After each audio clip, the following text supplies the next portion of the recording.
Few would argue jumping on turtles and throwing fireballs at octopi isn't hard work. If anyone's earned a vacation for services rendered, it's Mario.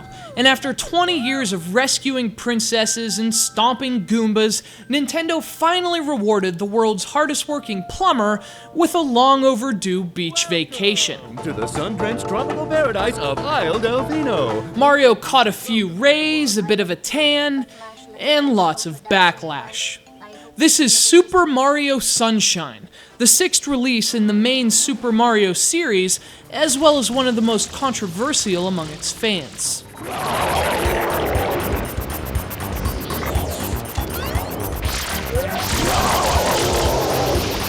In a way, that legacy isn't much of a surprise. No matter how close the game might have come to hanging a perfect 10, it was riding some pretty harsh waves.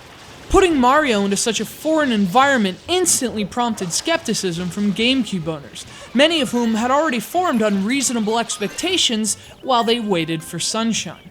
After all, the game released almost a year after the launch of the GameCube, marking the first time a Nintendo system hit retail without a Super Mario title.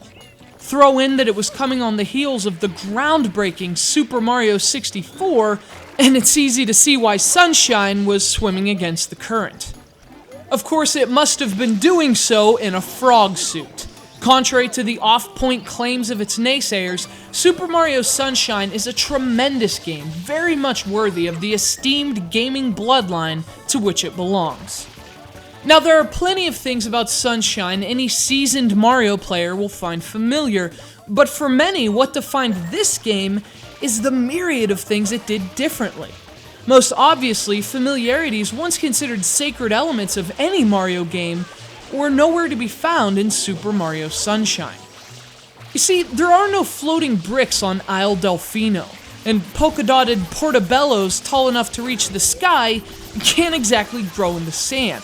This tropical island doesn't even have a single Koopa fortress. Instead, there's sun-drenched amusement parks, towering waterfalls, bustling beachside marketplaces. Every location on Isle Delfino is designed around the concept of a tropical paradise, and it gives Sunshine a consistent and meticulously crafted oceanfront aesthetic.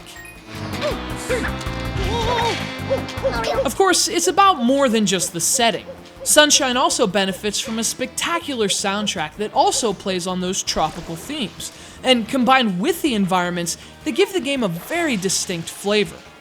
A flavor, many argue, that's a bit too distinct. The assertion that Sunshine just doesn't feel like a Mario game is a common one, yet the heaviest burden Mario carries in Sunshine is the one he carries on his back. Even more divisive than its themes and locations, the addition of F.L.U.D has always been the most contentious aspect of this game. But frankly, like the sand and sun, it's actually a benefit to Super Mario Sunshine.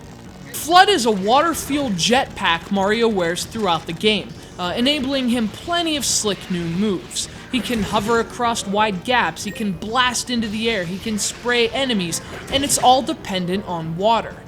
Now, this is great design for a few reasons. First, it makes you consistently aware of water, where to get it, and how much you have. Also, it makes platforming at high altitudes much easier and smoother. These effects are deliberate because the levels generally revolve around two concepts: water and height. So you see, criticisms that F.L.U.D is just some arbitrary addition that detracts from the experience are totally missing the point. The entire game is designed around the water pack. It ties together the themes of the levels and their high-altitude platforming gameplay, bringing together the functionality and the aesthetics of Sunshine's level design in a really brilliant way. As a result, few stages in the history of the series have offered the kind of elaborate platforming of levels like Sunshine's Noki Bay and Pianta Village, both of which take Mario to staggering new heights. Of course, given the wealth of jumping and hovering abilities you have thanks to F.L.U.D, they also afford deeper gameplay possibilities than perhaps Mario ever had before. Obviously, there are a lot of things Sunshine does differently, but at the same time, this isn't exactly Super Mario Bros. 2 either. It may have some ambitious new design elements, but it doesn't abandon the status quo. It still plays like a Mario title. Familiar enemies like wigglers, bloopers, and piranha plants appear throughout the game, as do a few classic objectives. Find a Yoshi to ride, collect red coins. There are even a few very nostalgic and very challenging levels filled with lots of old school Mario platforming.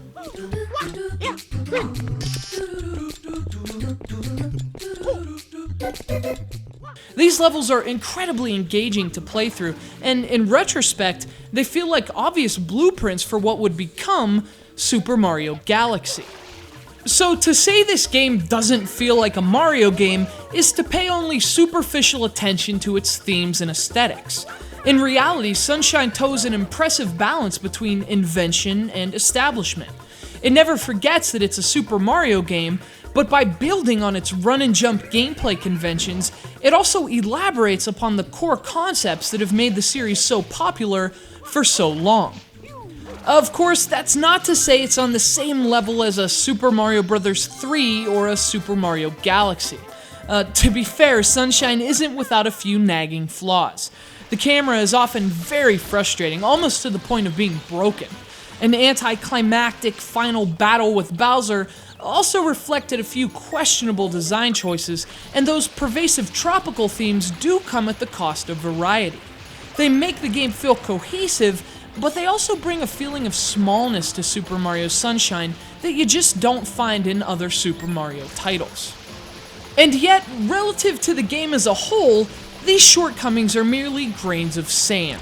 Forget the complaints you've heard in game stores and read on internet forums. This game released to critical acclaim for a reason.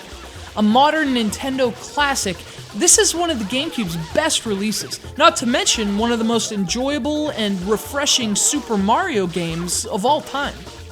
And if you can wash away your preconceptions, a tremendous experience filled with tropical fruits and towering platforming awaits you on Isle Delfino and in the underrated and over-criticized Super Mario Sunshine.